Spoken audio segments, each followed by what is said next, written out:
In every arena of life, I've always been a teacher. I've always gravitated towards teaching and not being a gatekeeper to the things that I know. When I was an executive producer and director in television, I believed in being a teaching showrunner, which is what I was. I was the liaison between a production company and a network. If I was interviewing and someone wanted to learn how to interview, I'd sit them in the chair with someone who was in on it, in the chair.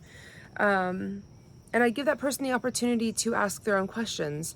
If I was directing, I would ask someone to shadow me. If I was producing, editing, whatever hat I was wearing, I was always allowing and wanting to bring someone in or a group of people behind me so they could learn how I do what I do, so that they one day, when I got the fuck out of the industry, which I did a couple years ago, would know how to produce, edit, film, direct. Anything that I was able to do, anyone who worked with me would walk away with an actionable step to take if they wanted to become a showrunner. Nothing's changed since I became a psychic medium and a channeler. I put out, as you will see if you followed my journey, 1 billion workshops, and I'm always teaching and I'm always at a shop, imparting my knowledge. I believe that whatever I capture, and we all have the ability to do what I do across the board, but you have to have the desire and the discipline to follow through with it. But I do believe that we all have the capacity to be a psychic, a medium, a channeler, a witch. It's like an intuitive oracle, whatever it is that you want to do and be, and however you want to find your brand of intuition, it's a possibility. So one question I get a lot, and I've been getting it a ton this month because I've had a lot of really super young clients, is what's the difference between being a psychic and being a medium? And there's a pretty significant difference. And then there's some aspects where it's like a huge difference, there's a big gap. And then there's some times where it's indiscernible and it's kind of difficult to explain.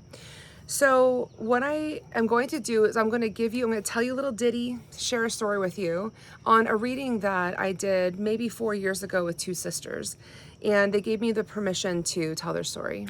So a couple years ago, these 2 women walk into my shop that I'm reading at, and they sit down, and I immediately get met with the scent of scrambled eggs. And, I'm doing my thing, and I am, I know that there's like a mother figure who walked in with them, but she's not just a mom, she's a grandmother, and she's cranky about the fact that she has to be a mom. And, I see this scene in a kitchen, and it's 2 young girls, sisters, sitting catty corner on at a dining room table, cheap plastic, like from the 1970s, like the plastic tablecloths that, were fuzzy on the bottom underneath. If you're an 80s baby, you'll remember. White and red checkered, on the top. And the little girls are looking up at this grandmother, and she's scrambling some eggs. And I keep getting this sentence, ashes in the eggs, like ashes in the omelet. And, both girls are totally grossed out. There's a dog that's like sitting underneath the table, waiting to catch scraps when it's time.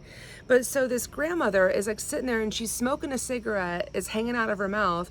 She's talking to the girls who are at the table waiting for their breakfast, but she's absent-mindedly dropping the ashes into the omelet.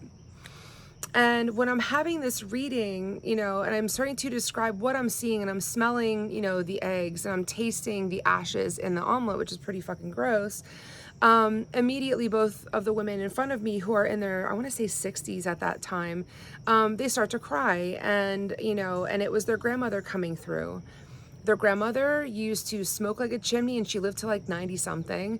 But she smoked like a chimney, and she used to talk with her mouth, full of a cigarette, while she was cooking. And she was always making them breakfast first thing in the morning, while she was like also like cutting coupons for shopping and stuff like that.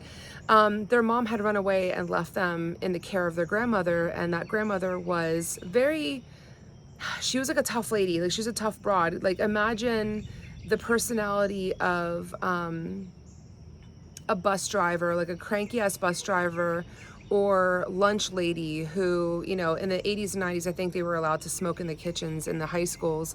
Or think about the Fratelli mother from Goonies. Like, this is the kind of crankiness that this woman brought forward. And she was, you know, she loved her granddaughters, but she was a really rough woman. And I want to say that it was around the time that the mom ran away that she was like raising the girls. And so she had to quit drinking.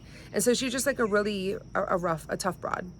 Anyway, she came through in the reading and she had a message for the girls, for the women, just about, it was a very sweet message about how they were not burdens, you know, for her, that a lot of times it may have felt like she was in a bad mood, and they may have felt like they were walking on eggshells around her, but she was just an overly cranky person who didn't want to be around kids. Even if they were her grandkids at a certain point, but she thought her raising was done with her daughter, and then she didn't realize that she had 2 more children to raise, even if she loved them. But she was just at a very different and difficult time in her life. So with that story being told, I want to tell you that it could come from several perspectives.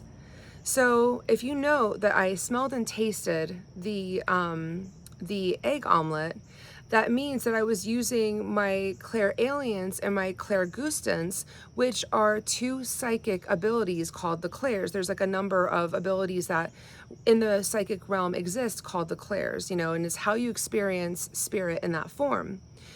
Now, I was also hearing the message from the perspective of the grandmother, which is when I was tethering to my mediumship side. So the difference between being a psychic and a medium is, if I was experiencing that memory from the girl's perspective, sitting at the table, and I was reading for them as, you know, their 70-year-old selves, then I was using my psychic abilities to remember that memory of their grandmother cooking for them. However, if I came into that reading and I was hearing the grandmother's thoughts, and I was reading a message from the other side from that grandmother, same memory, same family system, same location, I'm tapping into my mediumship side.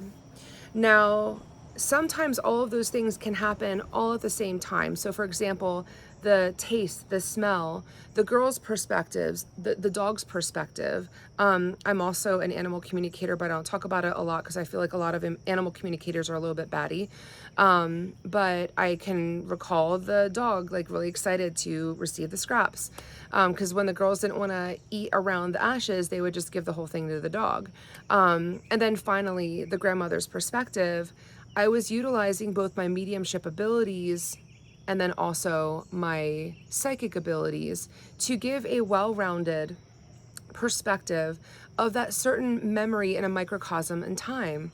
And so if I were to break down what the difference between psychic and mediumship are, that would be the way that I would do it. So I would love to hear your ideas and comments on how your psychic abilities, your gifts, your intuition come through for you, whether it be the same clairs that I talked about, or maybe it's dreams, or maybe it's direct connection to spirit and your loved ones on the other side.